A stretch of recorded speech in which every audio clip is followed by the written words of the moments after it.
Canada. The plan was, leaving America, I'm going to go to Canada for 2 weeks. My mission was to take the best landscape photo I'd ever taken. And then I finally get to Canada and I arrive in the middle of the night and I have to cross the city, get some money out, figure out what on earth I'm going to do next.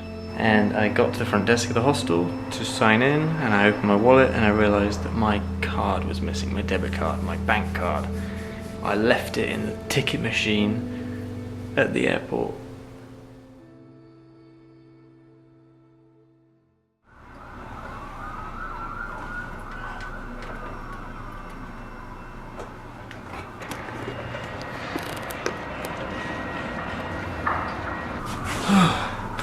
So I woke up and everybody gone.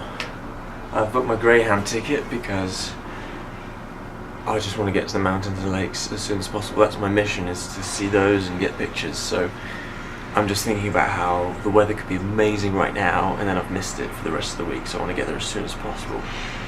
I am a landscape guy and the mountains are calling. So I have 2 apologies to make for this vlog.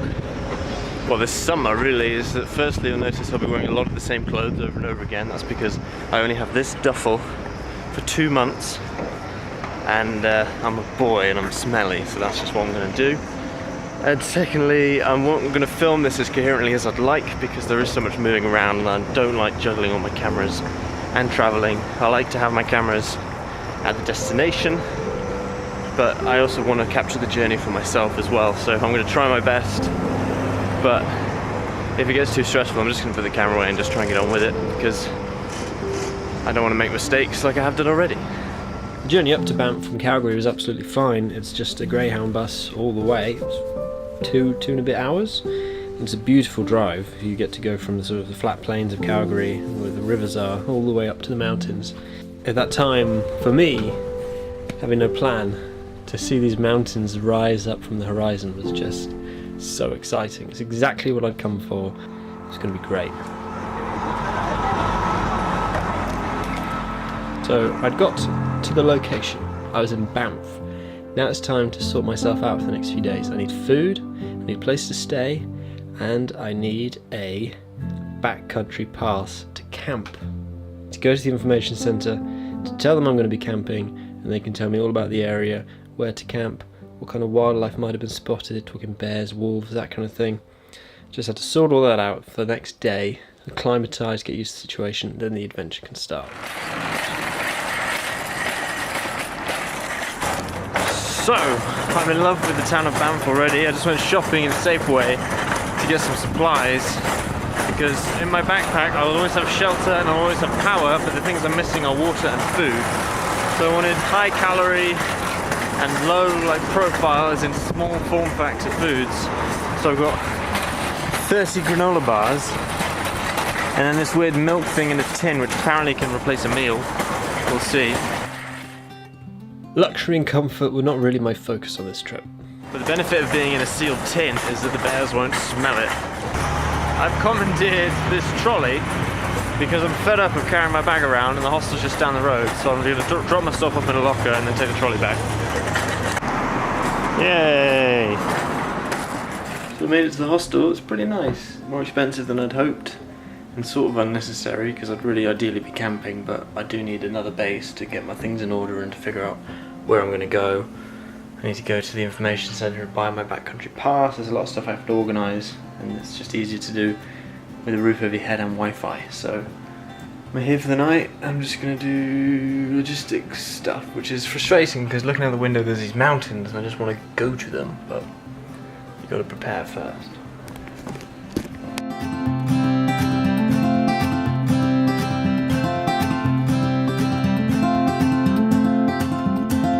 So this is the first time I've actually travelled without a plan, and so far it's nice because I'm completely free, I can go where I want and everything, but I still have my FOMO, my fear of missing out and wondering where I should be at the right time and so on. And so because I don't really know anything about where I am, I know the main sites and how to get there. I don't even know if I can get there because I don't have a car and I can't drive.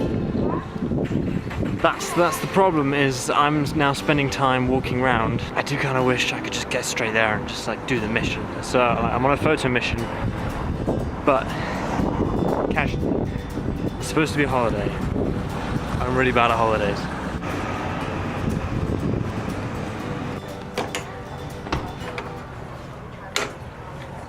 And they're closed.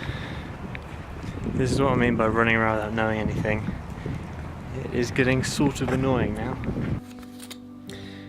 So this stage, it was very frustrating. I literally walked from one end of the town to the other, trying to find out how on earth I can get to the lakes by myself, because without a car, it's very hard to navigate, and I really didn't want to go on a tour, because you get off the bus, you then have to get back on the bus, and I wanted to spend as long as I could there waiting for the right light to get the shot. That's what you have to do with landscape photography. You can't just, well, if you're very lucky, you'll turn up and it's the magnificent light and you can capture it and then it's done, but I knew I can't just bank on that, and that I would be spending lots of money to not see it for as long as I wanted.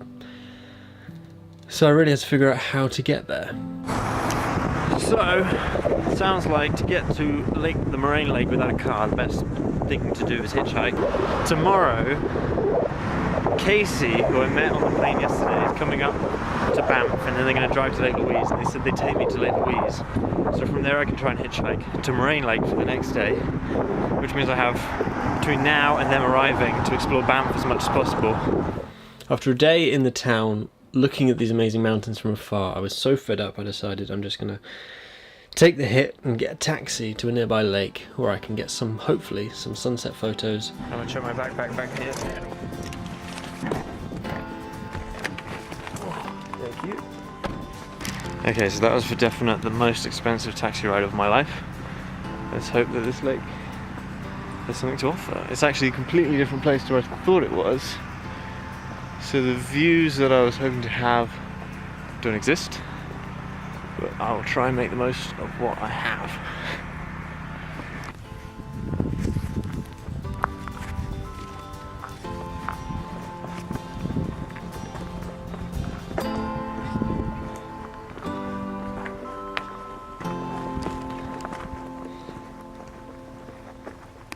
I appear to have lost the path, and I'm now improvising, which would be easier if my trouser pockets weren't full of things. There we go, that looks better. I am at that point now where any noise I hear, or any shadow I see in the forest, I'll assume is a bear. Which is good, it's good to be cautious and to stay alert. But I've never encountered a bear before, and I'm nervous about it.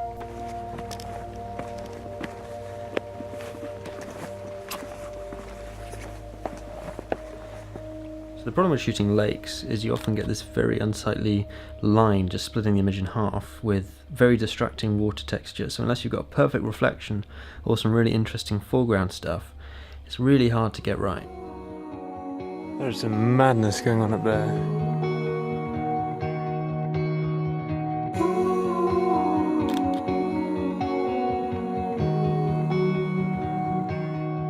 It is really nice to be here on my own. I suppose it's the benefit of coming in at an obscure time, because there's very few people here. As in no one. And this is like a boating lake, this is actually a reservoir, so this lake is man-made. So I imagine in the summer this is heaving with windsurfers and water skiers and all that stuff. But now, it's just the clouds and me. And maybe some animals. Luckily I managed to find an interesting foreground, and I did a long exposure to smooth out those distracting water textures. It's not a clear night, but there are gaps in the clouds, particularly where the Milky Way is going to be, and it's about 4 hours away, so I don't know whether to really make my cab drive worth the money and spend the time here. I do have my camping gear here, so I can set up in my sleeping bag and just wait it out, and then try and get the shot, and then get a cab back to the hostel and have a bed to sleep in for a bit too. Or do I just leave now because it's really cold and I'm in bear country and they like to come out at night. I don't have any bear spray with me. So this is important to note. I made so many huge mistakes on this trip. We've already seen one with my my debit card. Now here is a major issue too, because I didn't have a backcountry pass. So at the moment my plans to camp are illegal and stupid, because nobody knows where I am. I've checked into a hostel, but in that same night, I've gone out to sleep somewhere else. So nobody knows where I am, and I don't know the environment at all, and I'm not even at the lake that I thought I was. I'm camping at this point with no experience, no preparation, no knowledge of the environment, and no one knowing where I am. That's like 4 levels of stupidity. So I would absolutely hope you take this as a message, as something not to do.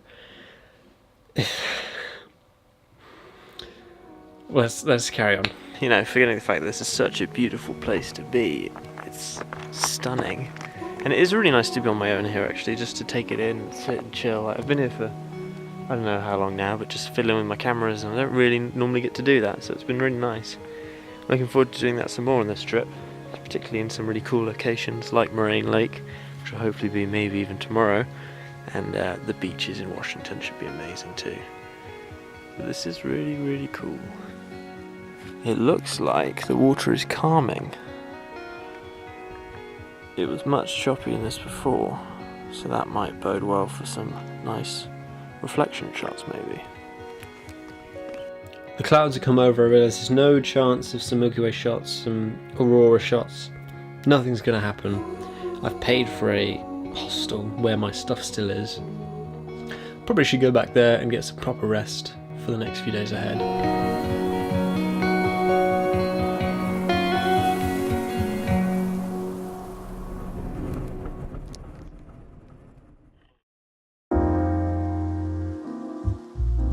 I'm so happy to finally be at Moraine Lake. So as I waited for dramatic light, it was just time for me to settle down and get to know the locals. Okay, so I know it's total darkness, but here's a sit rep. It's raining still. The baby sack is not waterproof. Good morning. It's 4:30. I'm so cold. I didn't sleep.